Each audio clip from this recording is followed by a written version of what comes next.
तो यहाँ पे दोस्तों मून नाइट के बाद रिसेंटली हम लोग को दो मार्वल सिनेमैटिक यूनिवर्स के प्रोजेक्ट दिखाई दिए। पहला तो doctor strange multiverse of madness और दूसरा करंटली अभी हम लोग देख चुके हैं मिस मार्वल का एपिसोड नंबर 1।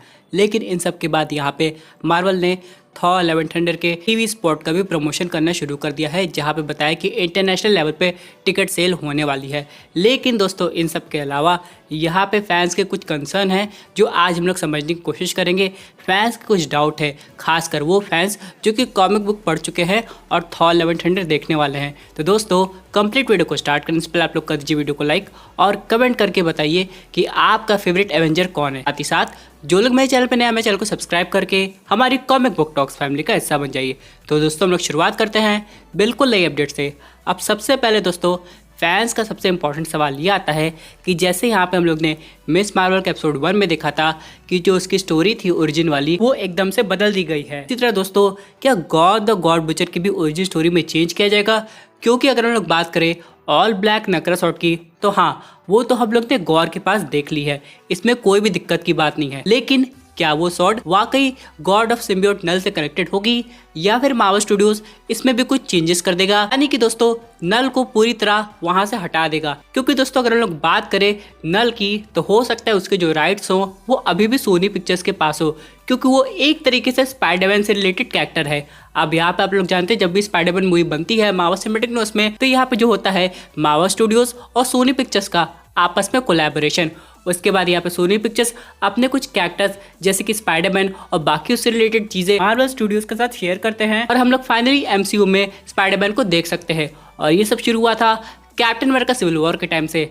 लेकिन दोस्तों अब नल इतना इंपॉर्टेंट कैरेक्टर आ गया है तो यहाँ पे हो सकता है आगे जाके चीजें और कॉम्प्लिकेटेड हो सकती है। अगर हम लोग यहाँ पे नल की बात करें तो वो उतना ही इम्पोर्टेंट है जितना कि कोई सेलेशियल या फिर थैनोस, और यहाँ पे उसे एक झटके में दिखा के उसे खत्म नहीं किया जा सकता है। हालांकि यहाँ पे सोनी पिक्चर्स के काफी बड़े लेवल के प्लान हैं जहाँ पे वो 3 स्पाइडरमैन को असेंबल करके वेनम के साथ ऊपर से नल के साथ यहाँ पे बैटल करवाने की कोशिश कर सकती है।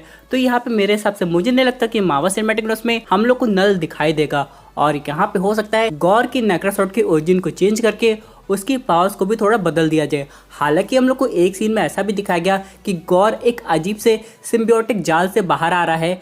हो सकते है वो कुछ सिम्बियोट हो, लेकिन ये कम्प्लीटली पूरी तरह सही नहीं हो सकता है कि वो नल से रिलेटेड हो। जैसे कि यहाँ पे ओरिजिन स्टोरी चेंज करने में अब मार्वल स्टूडियोज को कोई दिक्कत नहीं होती है क्योंकि उनका एक सेपरेट यूनिवर्स है। तो यहाँ पे ऐसा कोई ज़रूरी नहीं होता कि जो हम लोग कॉमिक बुक में पढ़े हो वो एग्जैक्टली मूवीज में दिखा दिया जाए, और ऐसा हम लोग ने कई मूवीज में देखा है। लेकिन इन सब के अलावा दोस्तों अगर बात ऐसी है तो मुझे यहाँ पे डर है कि पता नहीं नक्रासॉट की पावर का लेवल कितना जा सकता है और यहाँ पे वो कैसे जस्टिफाई करेंगे कि उसकी जो पावर का ओरिजिन है वो उसे कहाँ से मिलता है। क्योंकि दोस्तों अगर हम लोग बात करें सॉर्ड की तो एक तरीके से लिविंग बीइंग है सिम्बियोट की तरह। यहाँ पे अगर सिम्बियोट का क्लैरिफिकेशन हम लोग को थॉर लव एंड थंडर में नहीं देखने को मिलेगा तो हो सकता है यहाँ पे कुछ ऑडियंस कंफ्यूज हो जाए। तो यहाँ पे आगे जाके ये देखना पड़ेगा कि मार्वल स्टूडियोज इस सीन को जस्टिफाई कैसे करता है और यहाँ पे ऑल ब्लैक नक्रासॉट की ताकत को कैसे दिखाता है।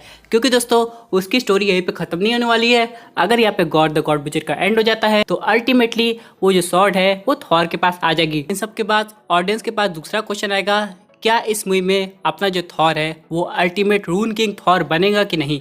क्योंकि दोस्तों यहाँ पे हम लोग को एक और थॉर दिखाई दी है जो कि है माइटी थॉर, और यहाँ पे हो सकता है उसकी कहानी पे भी ज्यादा ध्यान दिया जाए। और इसी की वजह से दोस्तों ऑडियंस को थोड़ा डर है कहीं थॉर को एक पीछे का कैरेक्टर ना कर दिया जाए। जैसे कि आप लोग को याद होगा अभी रिसेंटली हम लोग ने देखी है doctor strange multiverse of madness. हालांकि ये मूवी डॉक्टर स्ट्रेंज की थी, लेकिन यहाँ पे पता नहीं क्यों मुझे ऐसा लग रहा था कि 70% जो ध्यान है वो यहाँ पे वांडा की तरफ चला गया था और बाकी 30% अमेरिकन शैवेज की तरफ, और डॉक्टर स्ट्रेंज एक तरीके से साइड कैरेक्टर हम लोग को लग रहे थे। हालांकि यहाँ पे उनकी जो पहली मूवी थी वो मुझे लगता है इससे ज़्यादा बेटर थी, लेकिन यहाँ पे ऑडियंस बोलेगी कि मल्टीवर्स के कॉन्सेप्ट के हिसाब से इस मूवी को ऑडियंस ज़्यादा सुपीरियर समझती है। ठीक है वो ज़्यादा बेटर हो सकती है, लेकिन इन सब के अलावा जिस भी कैरेक्टर की आप मेन मूवी बना रहे हैं और अगर उसकी पार्ट 2 ला रहे हैं तो ऑडियंस ये एक्सपेक्ट करती है कि उस कैरेक्टर को और ओपी दिखाया जाए। अब जैसे कि अगर हम लोग बात करें थॉर रैग्नारोक की तो हम लोग को एक स्पेशल चीज़ पता चली थी कि जो थॉर की इलेक्ट्रिक पावर है या फिर कि जो थंडर है वो सिर्फ म्योनिर से नहीं आता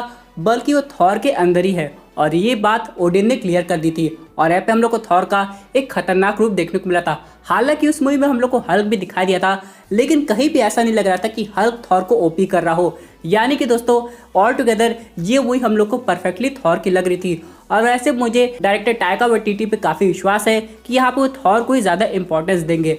लेकिन यहाँ पे एक अजीब सी फैन थ्योरी चल रही है जो कि ये बताती कि ज़्यूस एक सीक्रेट जानते हैं जिससे थॉर को उसकी अपनी ओडिन फोर्स मिल सके। अब दोस्तों यहाँ पे हो सकता है ज़्यूस जो है वो पहले ओडिन से मिल चुके होंगे और ओडिन के दोस्त रहे होंगे और उन्हें ओडिन की जर्नी पता होगी कि आखिरकार उन्हें ये स्पेशल ताकत कैसे मिली। और बाद में जब उन्हें रियलाइज़ हुआ होगा कि थॉर ओडिन का बेटा है तो उन्हें वो राज बताते होंगे और एक जर्नी बताते होंगे जहाँ पे थॉर को चल के ओडिन फोर्स को अपनाना पड़ेगा और आगे जाके वो अल्टीमेट किंग थॉर बन के गॉर द गॉड बुचर को डिफीट कर पाएगा। लेकिन उसकी जर्नी इतनी आसान नहीं होगी क्योंकि अगर आप लोग कॉमिक बुक पढ़ेंगे तो उस ताकत को पाने के लिए थॉर ने अपनी दोनों आंखों का सेक्रीफाइस कर दिया था। लेकिन उसके पास बाद में एक अल्टीमेट विजन आई थी जिससे वो फ्यूचर के भी बियॉन्ड देख सकता था और काफ़ी ज़्यादा पावरफुल हो गया था और उसे हराना ऑलमोस्ट इम्पॉसिबल हो गया था। लेकिन दोस्तों मेरा क्वेश्चन ये है कि अगर मूवी में इतना ओपी थॉर दिखाया जाएगा तो क्या उसका अंत कर दिया जाएगा? अगर अंत नहीं तो क्या उसका फेयरवेल कर दिया जाएगा? मेरे हिसाब से ऐसा बिल्कुल नहीं होगा क्योंकि इतनी ताकत पाने के बाद आखिरकार कोई यहाँ पे रिटायर कैसे हो सकता है? यहाँ पे उसे आगे जाके एवेंजर 5 में तो देखने को मिलना ही चाहिए। इन सब के अलावा दोस्तों मेरा ये क्वेश्चन होगा कि आगे जाके यहाँ पे और कौन से नए कैरेक्टर आने वाले हैं, क्योंकि दोस्तों अगर हम लोग बात करें यहाँ पे दो कैरेक्टर की तो उनकी काफ़ी ज़्यादा डिमांड है। पहला तो बेटा रे बिल और दूसरा हरक्यूलिस। अब दोस्तों इन दोनों में से कोई शायद एक ही कैरेक्टर हम लोग को दिखाई देगा, बाकी हो सकता है फ्यूचर मार्वल मूवीज या फिर टीवी सीरीज में आ जाएगा।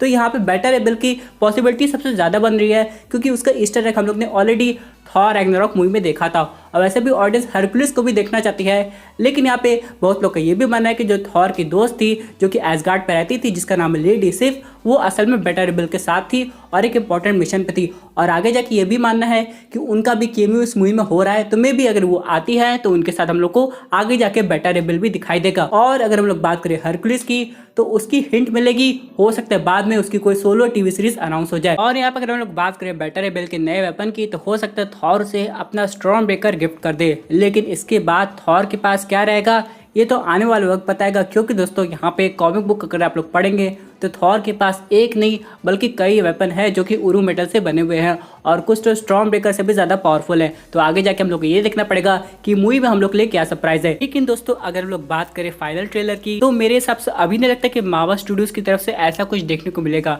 हालांकि यहाँ पे हम लोग को कई टीवी स्पॉट देखने को मिल रहे हैं और वो फैंस पे डिपेंड करता है वो टीवी स्पॉट देखे या ना देखे। क्योंकि अगर हम लोग यहाँ पे बात करें मल्टीवर्स ऑफ मैडनेस की तो फैंस ने इतना टीवी स्पॉट देख लिया था कि उनके अकॉर्डिंग उनकी मूवी स्पॉइल हो गई थी। तो मेरे हिसाब से वो थॉर के साथ ऐसा नहीं करना चाहते हैं और उन्हें थॉर से काफ़ी उम्मीदें भी हैं। तो दोस्तों ये थी अमेजिंग अपडेट जो कि related Thor love and thunder के क्वेश्चन से। आई होप आपको ये वीडियो पसंद आई होगी। वैसे आपके अभी उस पर्टिकुलर टॉपिक पे अपने व्यूज जरूर कमेंट कीजिए। और दोस्तों अगर आप ऐसे सुपर हीरो कंटेंट एंजॉय करना चाहते हैं तो हमारे चैनल को सब्सक्राइब करके हमारे सुपर हीरो फैमिली का हिस्सा बन जाएगा।